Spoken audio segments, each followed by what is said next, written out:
paliativos ainda é um tema muito pouco discutido aqui no Brasil. A gente tem só uma lei no CFM de diretriz, né, que nos respalda em relação a isso. Antes, um pouco de informação que antes tinha, né, cuidados paliativos de forma geral, mas existem os cuidados paliativos que são correlacionados basicamente à emergência. É diferente do cuidado paliativo que vocês estão acostumados na clínica médica, na oncologia, essas coisas. Por quê? Na emergência a gente não tem muito tempo. Então, o paciente chega para a gente em um tempo muito rápido. A gente tem que definir se a gente vai intervir de forma invasiva no paciente ou não. Então, a gente não tem tempo para ficar pesquisando a vida do paciente inteira, para ficar sentando, conversando com o familiar, voltando, conversando, vendo aquela confusão. Então, a gente precisa ser muito mais rápido nessa decisão. E o cuidado paliativo na emergência é definido único e exclusivamente pelo médico, tá bom? Não é o familiar que define isso, não. É o médico emergencista ou vocês que vão estar na porta, que inicialmente vão ser generalistas, que vão lidar com isso, que vão ter que definir. Claro que vocês vão conversar com a família e levar em conta algumas coisas, mas quem define isso é o médico que está atendendo esse paciente na emergência. Então, a decisão é única e exclusiva do médico. Se você definir que esse paciente está em cuidado paliativo, ele está em cuidado paliativo. A decisão é sua, tá? Não é do familiar e não é de outras pessoas. Então, vamos lá. Eu quero, Gustavo. Está me escutando, Gustavo? Estou escutando, professor. Me fala aqui, qual lado desse você acha que é vida e qual desse você acha que é morte? O lado esquerdo, né? Vida e direito é morte. Entendi. Thaís, qual lado você acha que é vida e qual lado você acha que é morte? Thaís? Thaís, tá me escutando? Tava falando com o microfone desligado. Qual lado você acha que é vida e qual lado você acha que é morte?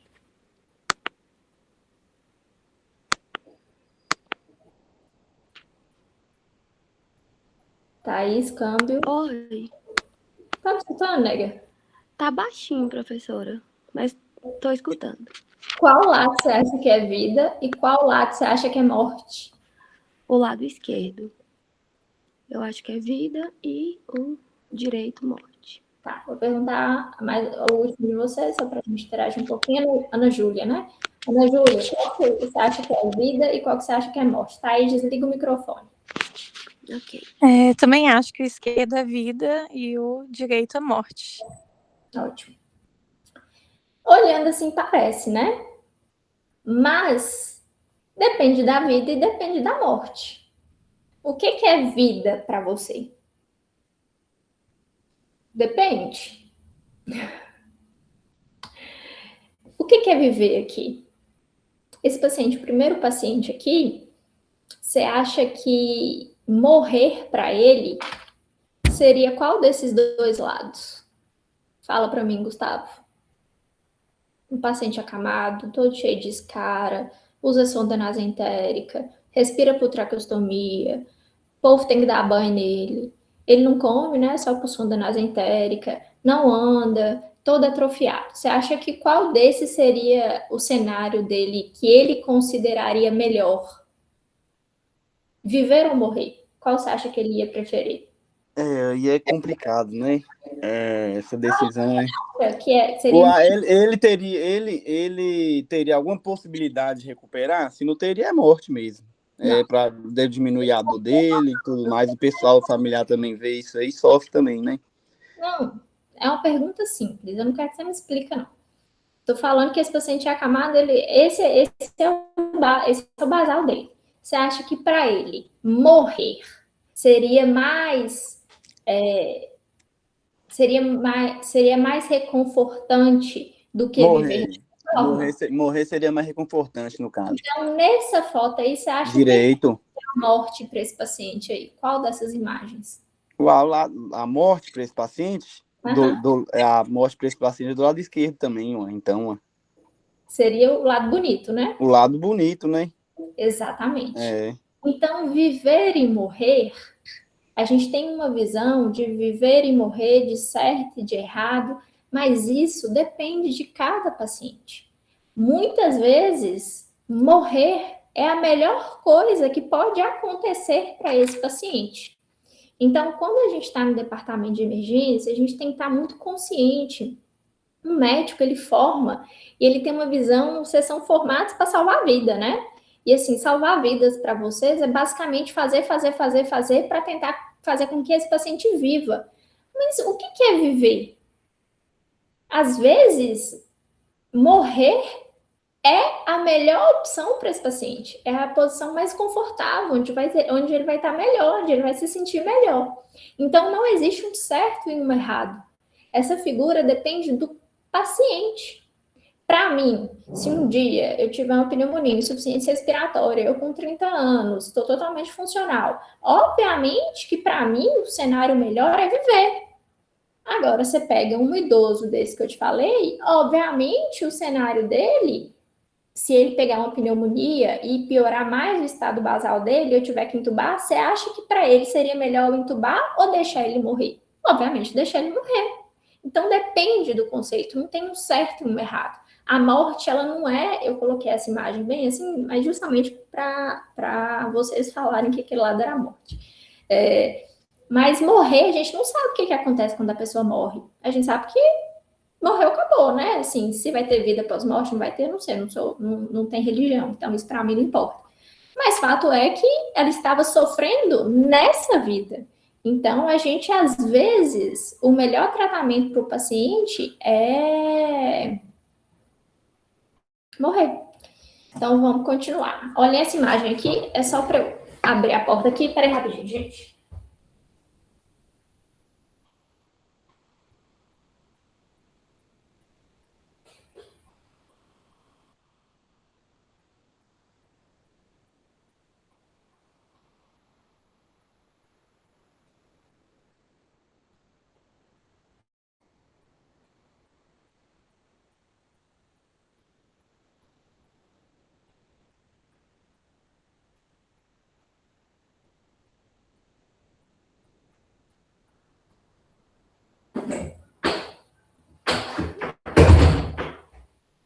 Gente, desculpa, meu marido insiste em não levar a chave.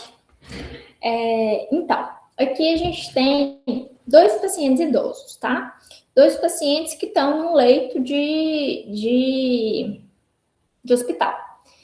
Mas olha a diferença desses 2 pacientes. Vamos supor que eles têm uma mesma idade. De um lado, você tem um paciente idoso, acamado, que nem abre o olho, que está com sonda nasentérica, ou seja, ele não come pela boca, ele alimenta pela sonda. É um paciente já acamado há um tempo. É um paciente que já é todo emagrecido, caquético, porque ele não tem músculo, porque ele não anda, né? Então, assim, ele vai atrofiando. É um paciente que, por ficar acamado, ele já tem escara. Agora, vamos olhar essa outra idosinha do lado. Ela tem a mesma idade desse paciente, mas olha ela conversando, olha ela lúcida, olha ela, a boca dela tá livre, então provavelmente ela alimenta pela boca. Olha o perfil dela, ela chega a ser mais gordinha, né? Então, provavelmente é uma paciente funcional. Esses 2 pacientes têm a mesma idade. Então, idade não é definidor de cuidado paliativo. Idade, você pode, né? A idade, claro que é um fator importante para isso, porque quanto mais idoso, maior a chance desse paciente ter, né, comorbidades associadas e uma funcionalidade diminuída, mas idade por si só não define cuidado paliativo, tá? O que a gente tem que entender que a base dos cuidados paliativos na emergência se chama funcionalidade. Então, todo paciente que der entrada no seu departamento de emergência, você vai perguntar a funcionalidade. Claro que você está vendo um menino novo na sua frente, ou um velho que chegou andando, ou um idoso. O idoso que chegou andando, conversando, tranquilo, você já sabe a funcionalidade dele. Agora, se é um paciente que chegou, que por algum motivo não está conversando, ou então chegou com ciência respiratória, enfim, você não consegue definir porque ele está no leito, você tem que perguntar ativamente à família como que era o basal desse paciente, como era a funcionalidade. Por quê? Quando a gente faz medidas invasivas no paciente, no caso, intubação, RCP e tudo isso, a gente tem um processo que é criado, tá? Todo paciente que é submetido a uma hospitalização, que tem muitas comorbidades graves, que tem demência, que tem, ou seja, um processo de base que já provoca uma fragilidade importante, quando esse paciente adoece, todo esse quadro vai ser exacerbado pela desregulação neuroendócrina. Você vai ter elevação de cortisol e estímulo à glicogenólise. Então, esses pacientes, eles vão ser consumidos pela própria doença. Isso é normal. Só que um paciente que já não tem reserva, um paciente que já é sarcopênico, um paciente que já não anda, um paciente que já não tem nível neurológico adequado, que já é acamado, um paciente que geralmente já tem uma desnutrição crônica, isso vai exacerbar ainda mais o processo. E aí, quando você tem essa exacerbação do processo, você vai piorar tudo isso com feedback negativo, com mais perda muscular e sarcopenia. Então, o paciente ele é consumido. Quando você entuba o paciente, quando você faz a RCP e vai definir via aérea e vai prorrogar, né, a vida desse paciente, isso é feito às custas de várias medicações e esse paciente fica acamado, a alimentação dele é feita por sonda nasointeral. Então, você tem todo um processo acontecendo ali que vai gerar um consumo de massa muscular e sarcopenia. E isso vai piorar o que o paciente era. Todo paciente que foi entubado, que foi para o CTI, que teve qualquer uma dessas complicações, ele não sai igual ele entrou, ele sai pior. Se eu entrar no CTI hoje e ficar uma semana entubada, quando eu sair do CTI, for para a enfermaria e for para casa, eu vou ter, minha musculatura vai ser toda consumida, eu vou ter que voltar, eu vou estar mais fraca, eu não vou conseguir fazer as coisas que eu fazia, eu vou ter emagrecido muito, eu vou estar muito mais frágil. Aí eu, ao longo do tempo, com melhora da alimentação, com atividade física, com musculação e fisioterapia, eu vou recuperar isso, mas isso sou eu, 30 anos. Imagina um idoso que já é frágil. Se ele for submetido a isso, o que vai acontecer? E isso ele sobreviver, né? Mas vai que ele sobrevive e tem alta. É um paciente que vai ter alta com uma sarcopenia muito grande, uma perda de força, então a funcionalidade dele que já era ruim vai piorar muito. É um paciente que vai ter uma limitação funcional ainda maior, com uma incapacitação. Um paciente que antes andava com dificuldade, precisava ajuda de tomar banho, ele sai se ele sair, né, de um CTI entubado, com uso de droga vasoativa, com uso de sedativo, alimentando por sonda nasentérica, se antes ele andava com auxílio, tomava banho com auxílio e comia com auxílio, agora ele é totalmente acamado, porque eu piorei a funcionalidade dele pelo próprio processo inflamatório, infeccioso e de medicações que eu utilizo. Então, toda pessoa que passa por um processo invasivo, ela vai piorar. O que a gente tem que entender? Será que, se eu fizer alguma medida, esse paciente tem potencial de sair desse serviço e se recuperar parcialmente e ainda ter um pouco de funcionalidade, ainda ter um pouco de vida? Não é viver de estar vivo, de ter algo ainda, de conseguir fazer algo, de conseguir se comunicar, de conseguir ainda fazer algumas pequenas coisas para manter a independência, ou eu vou fazer, vou piorar e um paciente que já não tinha basicamente funcionalidade vai ficar igual um vegetal, isso se ele sobreviver. Então, esse ciclo da fragilidade é para explicar isso para vocês. Aí eu coloquei essa foto aqui, tá? Que é com o ChatGPT, que eu pedi para fazer um paciente. Peguei a mesma foto do primeiro paciente, que já é um idoso que está com fralda, então já é um idoso, né, com limitação, não consegue ir no banheiro, é um paciente que já não andava muito, mas ele era consciente, ele ficava, né, ele acordava, olhava, o povo dava comida para ele tem Parkinson, mas ele conseguia comer mais ou menos. Só que assim, funcionalidade baixa. Aí ele chegou, por acaso, fez uma insuficiência respiratória, foi definido via aérea para ele, iniciada sedação, aí o paciente evoluiu com sepsis, foi iniciado antibiótico, o paciente ficou no CTI uns 15 dias, depois foi para a enfermaria, não conseguiu estubar de forma adequada, teve que fazer traqueostomia, e aí por conta da traque tem que passar a sonda nasoenteral. Olha o braço e aqui nesse paciente. Olha o tanto que esse cara foi sugado. Isso é sarcopenia pura. Vocês acham que esse cara da primeira foto, que já conseguia fazer pouca coisa, agora ele vai conseguir fazer alguma coisa? E ele não consegue nem conversar, né? Porque ele tá com TQT. O que vocês acham? Vocês acham que a gente melhorou ou piorou esse paciente? Piorou. Piorou. Então a gente tem que tomar muito cuidado com essa necessidade de salvar. Salvar tem que ser redefinido. O médico, é papel do médico também promover uma morte com conforto para o paciente quando isso for a melhor escolha, tá? Pode ficar tranquilo que isso não é jogado, vocês não vão decidir isso no cara ou coroa, entendeu? Olhar para a cara do paciente e decidir, não. A gente leva em consideração duas coisas, né? Quando você está diante de um paciente desse, você tem que se perguntar, esse paciente, isso que eu estou diante, é uma emergência, uma doença que eu vou conseguir tratar e o paciente vai conseguir voltar para o mínimo basal dele, ou com pouca perda de funcionalidade, ou esse é um mecanismo de morte do paciente? Porque todo mundo morre de alguma coisa, gente. Ninguém morre igual passarinho. Todo mundo que morreu, morreu por alguma coisa. Morreu por aquele povo que morreu dormindo. Morreu porque teve tipo 3. Infarto súbito com morte, né? Ou então morreu porque teve um AVC fudido. E esquemiou a cabeça inteira, fez um rebaixamento do nível de consciência, fez hipoxemia e morreu. Ninguém morre porque morreu dormindo. Todo mundo morre de alguma coisa, né? Então, será que eu estou diante agora de um mecanismo de morte? O paciente está em morte ativa?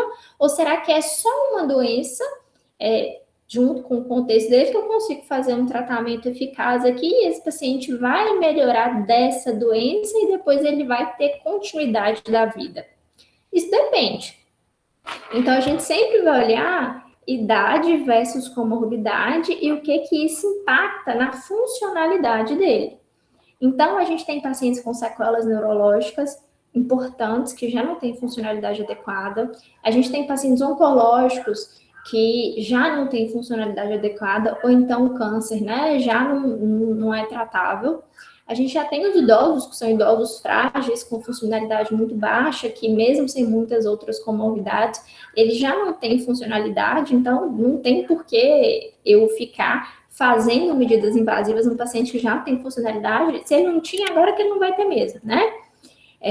Doença irreversível com prognóstico obscuro, né? Então, o paciente tem, por exemplo, alguma doença, fez um AVC, por exemplo, né? E aí esse AVC é um AVC extenso, tá pegando mais de 2/3 do hemisfério todo. A gente sabe que esse paciente ele vai vegetar, ele não vai acordar. Então, o paciente vai evoluir para traqueostomia, o paciente vai evoluir para sondagem nasentérica, vai ficar acamado para sempre e tal.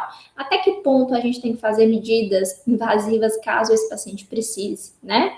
E paciente refratário a medidas clínicas também, que é aquele paciente que você iniciou o tratamento, você está tratando choque, o paciente já está com noradrenalina 2 microgramas por quilo, está com vasopressina, está com antibiótico, está com dobutamina, está com tudo, e o paciente só piora. Já está entubado, já está com tudo, né? Mas o paciente só piora. Esse paciente, ele está sendo refratário a medidas clínicas. Caso o paciente pare, por exemplo, o que você pode fazer a mais do que você já está fazendo que vai resolver? Nada, você já está fazendo tudo. Se o paciente parar, não tem mais nada que você pode fazer a mais que esse paciente vai melhorar. Ele pode até voltar, mas não tem nada que você possa fazer para melhorar ainda mais. Então, você já chegou no limite dos seus recursos de medidas para esse paciente melhorar. Então, se esse paciente parar, talvez não compense reanimá-lo, porque ele já está em refratariedade a todas as medidas. Não tem mais o que você fazer para esse paciente melhorar. Você já está fazendo e só está piorando. Então, se ele parar, talvez seja hora de não reanimar. Mesmo que seja um paciente jovem, enfim, um outro contexto, não estou falando de idoso aqui, né? Um outro contexto, que você esteja investindo tudo, mas talvez não seja adequado tentar reanimar esse paciente, porque você vai fazer o que a mais? Então, depende, tá? Depende da idade, depende das comorbidades associadas, e isso tudo vai determinar a funcionalidade. Mas a palavra do cuidado paliativo na emergência é funcionalidade, tá? Isso aqui é do livro de cuidado paliativo na emergência, só para vocês terem alguns dados, para vocês entenderem como que isso é na prática, tá? Eu joguei a ideia para vocês, agora eu vou falar para vocês o que que acontece. Vou ler, tá? Então, os médicos de emergência, mas vocês também que vão ser generalistas, vão pegar esse paciente na porta, devem reconhecer o melhor resultado possível após a sobrevivência. Nossa, gente. Os médicos de emergência devem reconhecer que o melhor resultado possível após a sobrevivência pode ser pior que a morte. Então, para um paciente funcional, ou então com pouca funcionalidade, mas que ficou igual um vegetal, talvez isso para ele seja pior que a morte, ou seja, talvez a morte seja o caminho mais bonito para ele, né? Em cada 3 idosos morre no hospital após a intubação, e a maioria dos sobreviventes vai para locais que não são sua casa, ou seja, casa de apoio, com expectativa de vida limitada. Entre os que falecem, ou seja, aqueles que não morreram na hora ficaram, né? Mas e depois morreram, entre os que saem, o tempo médio de óbito é de 3 dias. Então, dos 3 idosos que se entubou, um morreu imediatamente, os 2 que sobraram, o tempo geralmente médio até óbito é de 3 dias. Essas características gerais de sobrevivência são influenciadas pela idade e por comorbidades. Tudo isso em conjunto que vai atrelar-se à funcionalidade do paciente.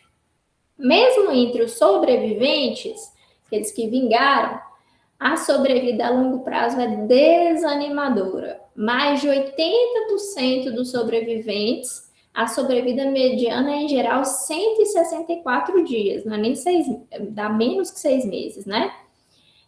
O prognóstico funcional tem que ser pior ainda, ou seja, o paciente que já não era tão bom, agora ele não faz nada. Funcionalidade zero.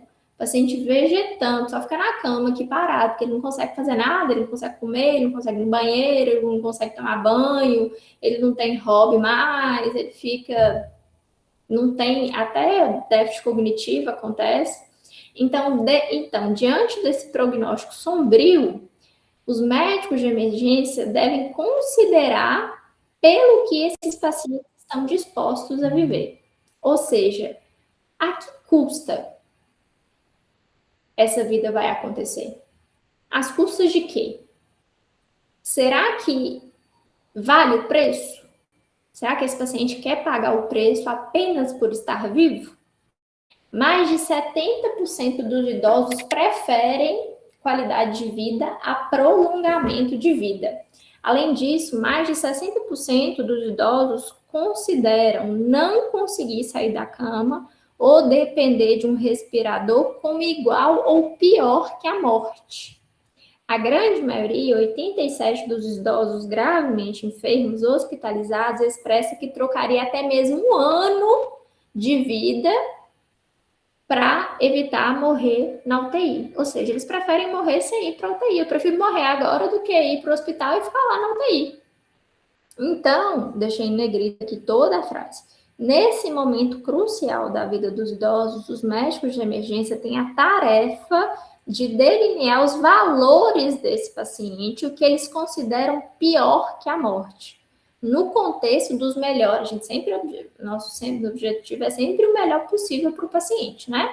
No contexto dos melhores resultados possíveis para fornecer atendimento em consonância com os objetivos dele. Aqueles com incapacidade prévia já, né, o basal, já é um paciente com incapacidade grave, apresentam um risco mais de 3 vezes maior de morrer em 1 ano do que aqueles que têm incapacidade leve. Então, o estado funcional foi um fator de risco tão importante quanto choque e ventilação mecânica.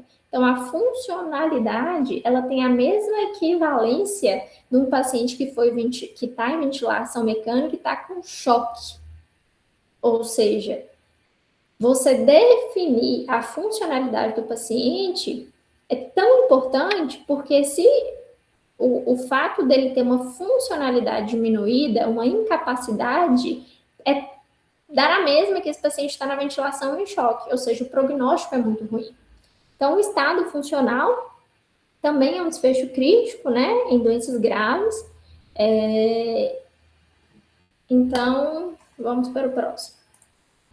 Então, etapas do processo, tá? O que a OMS fala para a gente? Que os cuidados paliativos, uma abordagem que melhora a qualidade de vida dos pacientes e de suas famílias que enfrentam problemas associados com doença ameaçadora à vida, por meio de prevenção e aliviamento do sofrimento, através de identificação precoce, avaliação impecável, tratamento de dor e outros problemas físicos, psicológicos e espirituais.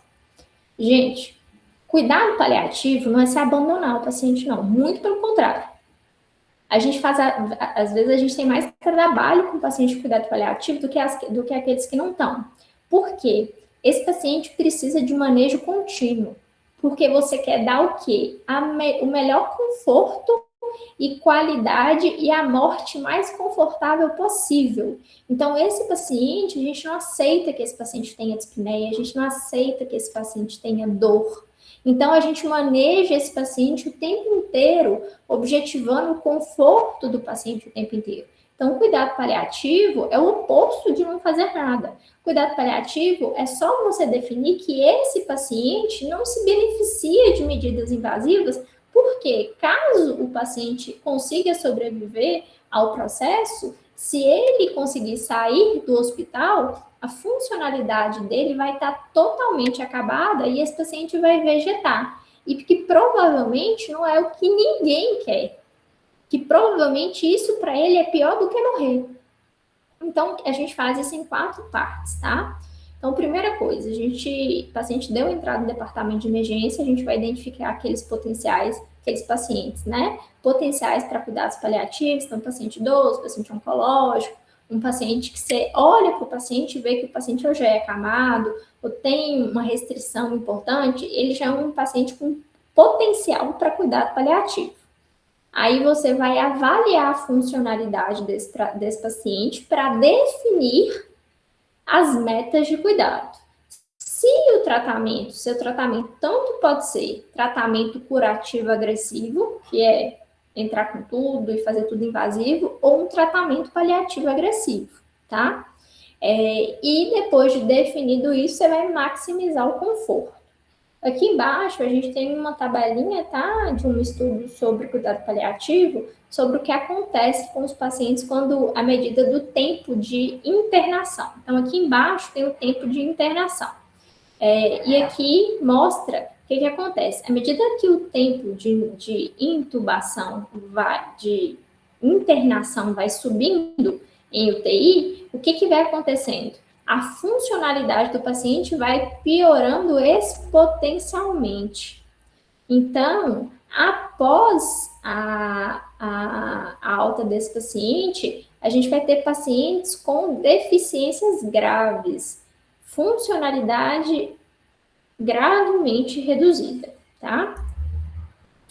E aí, como é que a gente identifica essa funcionalidade? É por escala. Tudo na emergência é escala, gente. Tudo na emergência é escala. A gente não faz nada da nossa cabeça. Cada tipo de baixa funcionalidade tem uma escala específica. Eu coloquei as 3 principais aqui para as 3 coisas que mais são comuns no departamento de emergência. O ECOG é uma escala de performance para paciente oncológico. Então, todo paciente oncológico, você vai avaliar a funcionalidade dele pelo ECOG. Você vai pegar, coletar as informações e coletar e ver aqui qual o número de ECOG ele pontua, tá? Lembrando que 4 é o pior deles, que é paciente completamente dependente, né? Quando a gente fala daqueles pacientes que têm sequela de AVC, que são sequelados de AVC, que são acamados por algo relacionado a déficit neurológico, você vai avaliar a funcionalidade de acordo com a escala de ranking modificada, que é essa abaixo do ECOG, tá? Então, você vai fazer suas perguntas e aí você vai classificar qual que é o ranking desse paciente.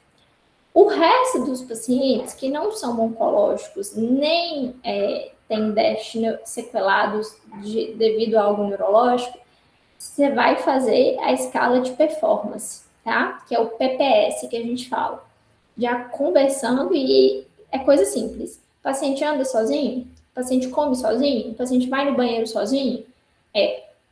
Não, ele precisa, ele consegue ficar sentado? Ele só fica deitado? E aí, de acordo com isso, vocês vão classificar esse paciente na escala de PPS. Lembrando que 100 é o 100% da funcionalidade e 0 é paciente morto, né? Que não tem funcionalidade. Então, de 100 a 10 pacientes vivos, né? 10 é o pior cenário possível, aquele paciente que literalmente é um vegetal. A gente tem outras escalas também, tá? São várias escalas, vocês podem procurar, todas as escalas são boas, mas aquelas são as mais utilizadas. Aqui eu coloquei uma foto de 2 pacientes. Os 2 pacientes têm 80 anos. Olha esse primeiro paciente. Ele está sozinho, cuidando de planta, mexendo aqui. Então, esse paciente, ele anda, provavelmente ele come sozinho, porque se ele está plantando, né? Ele tem até um hobby que é plantar. Provavelmente ele vai no banheiro sozinho. Então, esse paciente, apesar de ter 80 anos, se a gente olhar na escala aqui, ó, de capacidade de deambulação plena, o mínimo que ele vai pegar de PPS é 80. Aí vamos lá, atividade e evidência de doença. Esse paciente está plantando, então ele não tem evidência de doença significativa.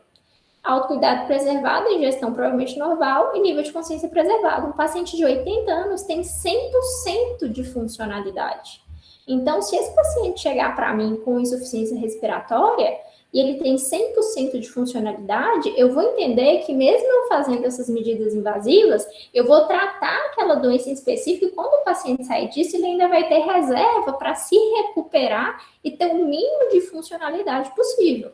Diferente desse aqui que está do lado dele, que tem 80 anos, mas é um paciente que já é acamado. Olha aqui, tem uma cadeira de rodas do lado.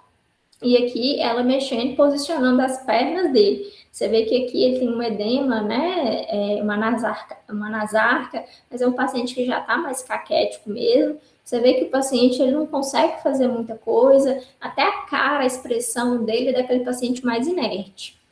Vamos aqui. Vamos falar que esse paciente, né? Ele consegue ficar sentado, ele fica deitado na maior parte do tempo. Então, aqui, ó, sentado ou deitado na maior parte do tempo. Deitado na maior parte do tempo. Ele tem entre 50 e 40 aqui de performance. Vamos lá, atividade. Ele é incapaz para qualquer trabalho, obviamente. Claramente ele é acamado, né? Então, aqui, eles estão empatados, 40 a 50. Autocuidado. Esse paciente consegue tomar banho sozinho? Esse paciente é acamado, ele precisa ser colocado na cadeira de roda, levado para lá, ajudar a tomar banho. Então, esse paciente precisa de uma assistência considerável ou até mesmo completa. Eu falaria que esse paciente precisa de uma assistência completa. Provavelmente a ingestão dele é diminuída e é um paciente mais confuso. Então, eu classificaria esse paciente só por essa imagem aí, com PPS de 40%, ou seja, ele só tem 40% de funcionalidade. É um paciente que já tem uma funcionalidade muito baixa. Ele praticamente não faz nada sozinho, ele precisa de ajuda para fazer tudo. É um paciente que fica mais de 50% do tempo dele deitado. Ele fica, ou seja, que vida é essa? Vamos supor que esse paciente chega com insuficiência respiratória, a mesma do outro rapaz lá de 80 anos. Você acha que ele vai ter, quando ele sair, se ele sair, você acha que ele vai ter capacidade de recuperação? Não, ele vai sair um PPS de 20/10. Então, o que eu fiz por esse paciente? Nada, eu só piorei a vida dele. Então, é assim que a gente avalia os pacientes, de acordo com funcionalidade, tá? Manejo inicial. Primeira coisa que eu já vi e vejo vocês fazendo todo dia é conversar com a família mostrando um cardápio de opções. Ó, paciente com insuficiência respiratória rebaixado, você quer que entuba? Porque se não entubar, provavelmente vai morrer, mas você quer que entuba? Ah, você quer que faz isso? Você quer que faz aquilo? A família, gente, não é para você apresentar um cardápio de opções para a família. A família não tem capacidade técnica, conhecimento médico para definir nada. Ronice. Ronice, você está aí? Estou. Fazer uma pergunta. Vamos supor que você vai pegar um voo de Montes Claros para Porto Seguro. Aí você compra a sua passagem, chega na hora lá, você vai, entra dentro do avião e senta na sua cadeira, né? E você espera que o voo inicie e você chegue lá no Porto Seguro, correto? Correto. Vamos supor que você está lá na sua cadeira sentada e antes do voo começar, te chamam lá na cabine do piloto. Aí o piloto vira para você e fala: ô, Vinícius, deixa eu perguntar, você quer voar quantos pés? E como é que vai ser a inclinação que você quer que eu voe? O que você vai responder para ele? Aí fica difícil, né? O que você quer? O que, no final das contas, o que você quer? Voar em segurança e chegar. E chegar em Porto Seguro. Você quer isso. Você não sabe como fazer isso, porque você não estudou para fazer isso. Então, o seu objetivo é chegar em Porto Seguro.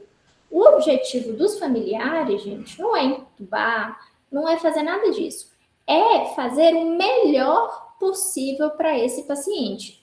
Como eles não têm conhecimento técnico, eles não sabem o que é o melhor possível para o paciente.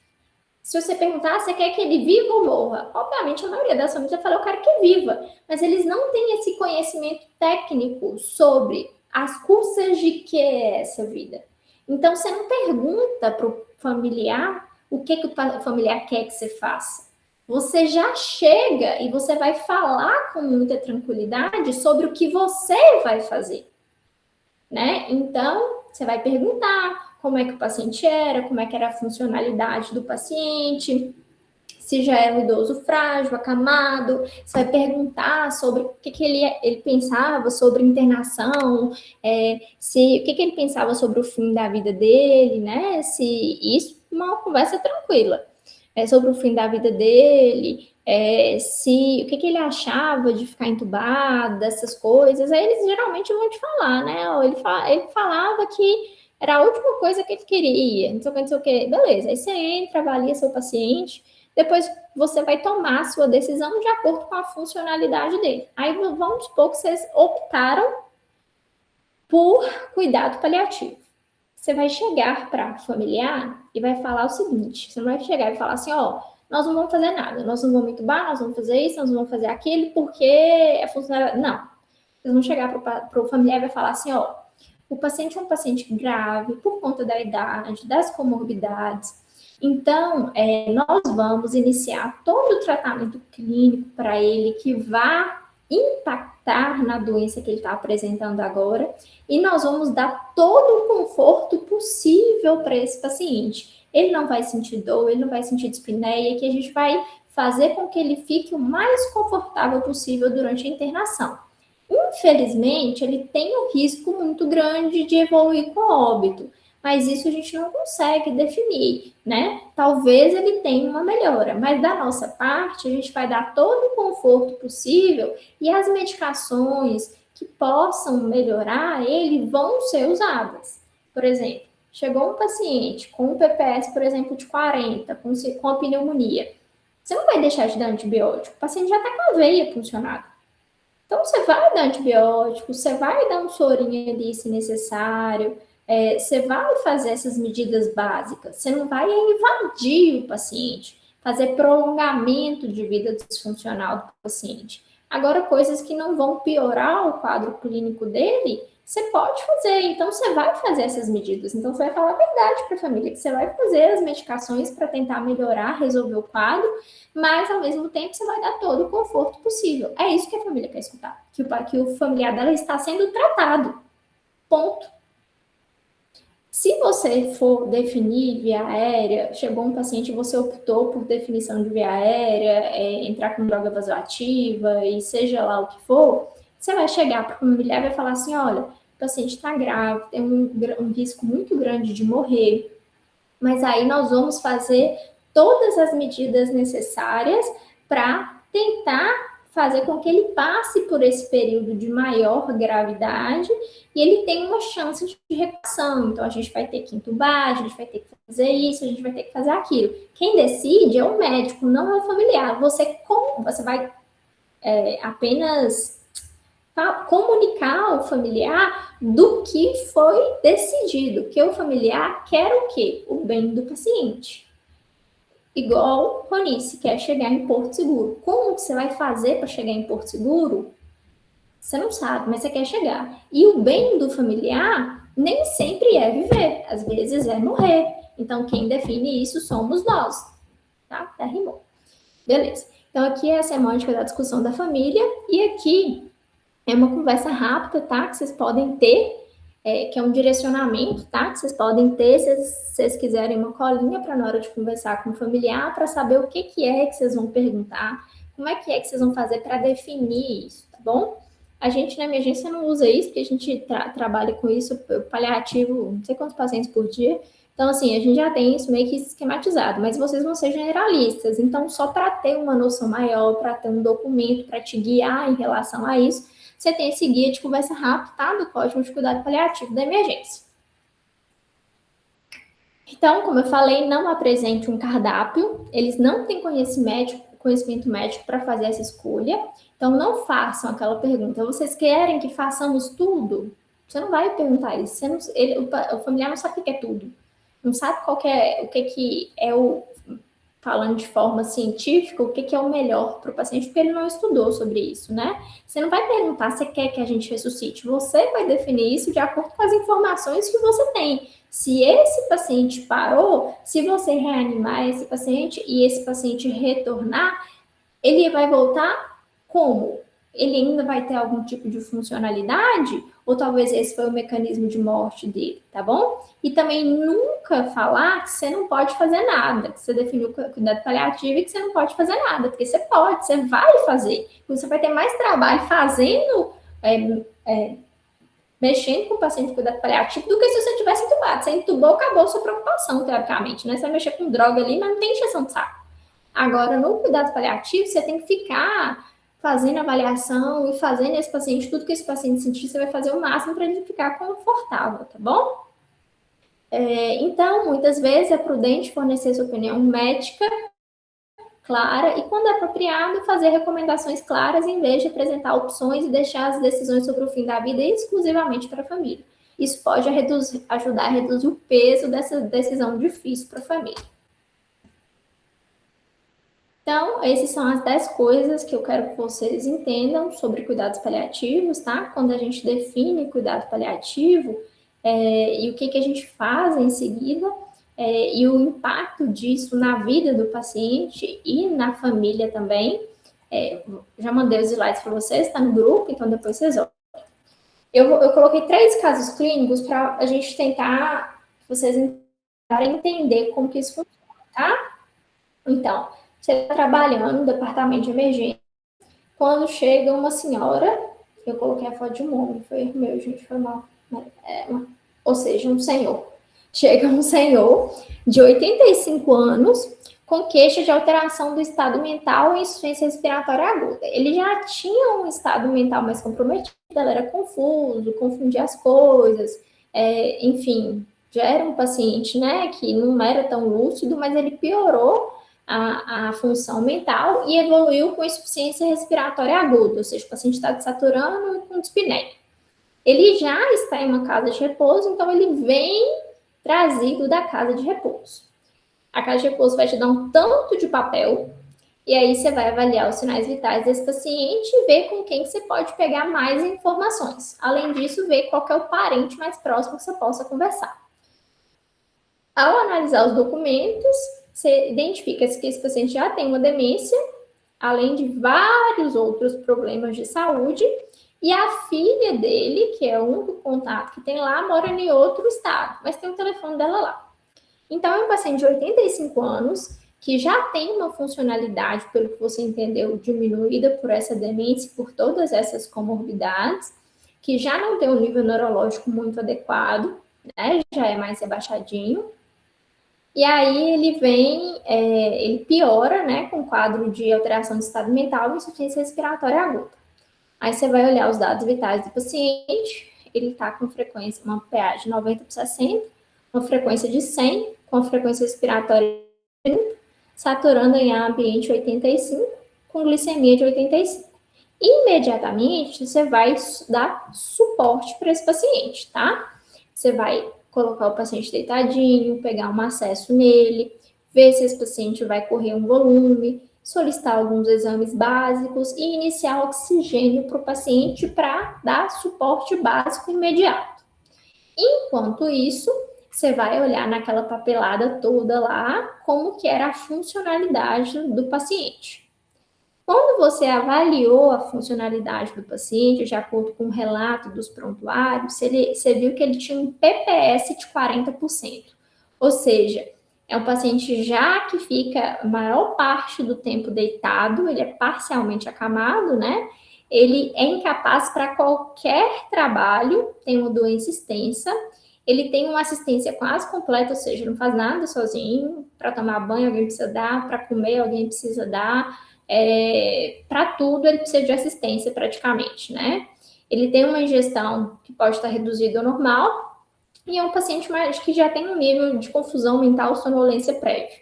Então, a funcionalidade desse paciente é só de 40% de uma funcionalidade de uma pessoa normal. Então, ele já tem uma funcionalidade diminuída, né? Então, esse paciente, a gente vai avaliar se esse paciente se enquadra dentro dos cuidados paliativos. Então, você vai ligar para a filha, e aí vai conversar, ó, seu pai tá aqui no hospital, ele deu uma entrada assim, assim, assim, é um paciente muito grave, é um paciente que provavelmente desenvolveu uma doença respiratória, ele já é um idoso frágil, ele já fica a maior parte do tempo acamado, ele já tem uma funcionalidade diminuída. Me fala aqui, como é que era o seu pai, o que é que ele achava, né, sobre vir para o hospital, talvez ficar no hospital nos últimos dias de vida, o que ele achava de ficar entubado, alguma coisa assim. Aí a filha vai te falar. Depois que ela falar sobre isso, automaticamente você já define, né? Ó, esse paciente, se eu for, ele está em insuficiência respiratória aguda e está com rebaixamento do nível de consciência. Se eu for entubar esse meu paciente, ele já tem um PPS de 40, já é um idoso praticamente totalmente acamado. Ele já tem assistência completa. Quando ele sair, se ele sair vivo do hospital, como que esse paciente vai estar? É aquela fotinha que eu mostrei no início para vocês lá, do cara antes e depois da internação. Provavelmente ele vai estar muito pior. Então ele vai viver como um vegetal. Eu vou piorar muito a funcionalidade desse paciente. E aí você já pega algumas informações com a familiar sobre o que o paciente achava sobre isso. E aí você fala, ó, é o seguinte, a gente vai iniciar um tratamento aqui, vamos dar antibiótico, vamos dar um soro, vamos fazer todo o tratamento clínico necessário, vamos dar todo o conforto possível, ele não vai sentir dor, ele não vai sentir falta de ar, mas, infelizmente, tem uma chance grande dele evoluir com morte nas próximas horas ou próximos dias. Mas a gente vai ofertar o melhor tratamento para ele e o melhor conforto possível. Ponto final, desliga o telefone e define cuidado paliativo. Entenderam? Vamos para outro. Paciente da entrada no serviço de emergência com relato de insuficiência respiratória aguda, mesma coisa, associada à prostração e inapetência nos últimos dias. O mesmo já teve um AVC, a sequelagem de AVC, acamado, com limitação importante da atividade diária. Então, se o paciente é sequelado de AVC, qual escolha que nós vamos fazer? Ranking modificado. No ranking modificado, de acordo com as informações que você coletou, ele é ranking 5. É um paciente acamado, que requer cuidados o tempo inteiro. Ele não faz nada sozinho. É um paciente sequelado grave de AVC neurológico, né? Ele tem um ranking 5. Você vai avaliar os dados vitais do paciente. O paciente está hipotenso, com pressão de 60 por 50, uma frequência cardíaca de 97, taquipneico com frequência de 32, saturando 94 na máfia 10. Ou seja, é um paciente que está com insuficiência respiratória, provavelmente está evoluindo para um quadro de choque aí, né? Então, o que você vai fazer agora? Então, inicialmente, nós vamos manter a MAFIA-10 que ele chegou do SAMU, né? A gente pode pegar um acesso, ver se esse paciente precisa de um pouco de volume, iniciar volume, e aí a gente já sabe qual que é o ranking de um paciente. Então, a gente fez o suporte básico, identificou basicamente que esse paciente provavelmente tem uma sepse pulmonar aí, pelo quadro que foi descrito.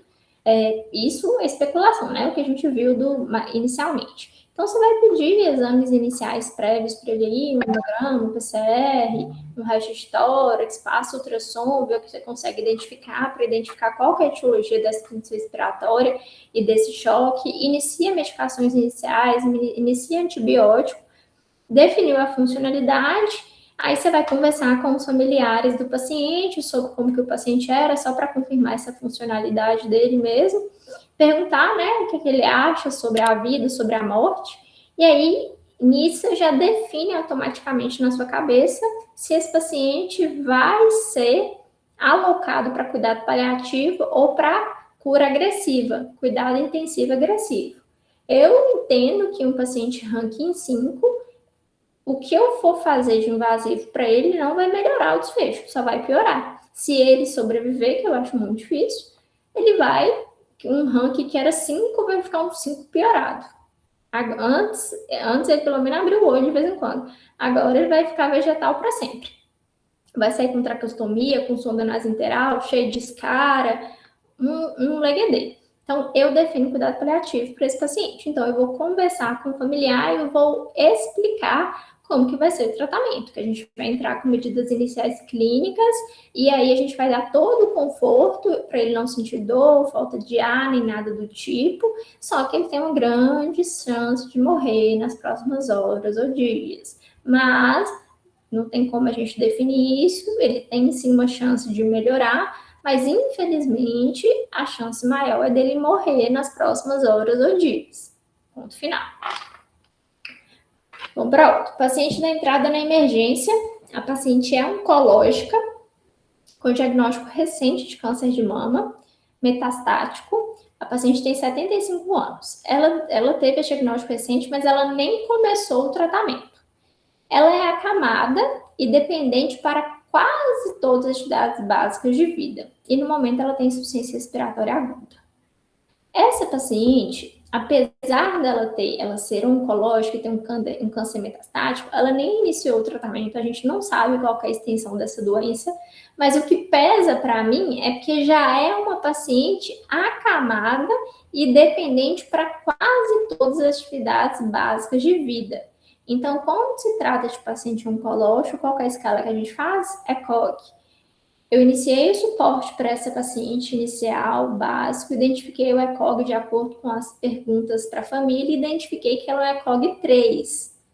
É uma paciente acamada, que ela é quase totalmente dependente, mas ela consegue fazer uma coisinha ou outra aqui de autocuidado e ela fica confinada à cama mais de 50% do tempo. Então, é um paciente que eu defini como ECOG 3. Se ela está em insuficiência respiratória aguda, está em piora, pode ser que a gente precise definir via aérea. Esse paciente que já é acamada, já é dependente de qual é a sua atividade, acabou de descobrir um câncer de mama e esse câncer já está metastático. Se eu tratar a insuficiência respiratória aguda da paciente, além da chance dela, né, se ela sobreviver, dela diminuir mais ainda a funcionalidade e ir para um ECOG 4, ela já tem uma doença que provavelmente vai levar ela à morte de qualquer forma. Então, para essa paciente, eu também definiria cuidado paliativo. Então, gente, esse é o último caso clínico, mas para fechar aqui, não é uma receita de bolo. Tá? Assim, se você intervir nesse paciente, ninguém vai te processar por isso, não. Só que o nosso objetivo é sempre fazer o melhor possível para o paciente, né? Então, a gente não faz as coisas com medo de processo, não deixa de fazer ou faz por medo de processo, a gente faz as coisas porque a gente estuda, a gente sabe da legislação, a gente sabe o que é permitido e o que não é permitido. Se vocês seguirem os passos de avaliação de performance, avaliar as doenças comórbidas do paciente, se vocês chegarem à conclusão que medidas invasivas para esse paciente não vão ser benéficas, muito pelo contrário, vão trazer mais malefício do que benefício a curto, médio e longo prazo, estão autorizadas a definir cuidado paliativo. Seja no coração de Jesus, seja em claras porções, seja na Santa Casa, seja onde for. Se esse paciente chegar com uma emergência para vocês e vocês precisarem definir isso rapidamente, vocês têm respaldo. O respaldo é esse, tá?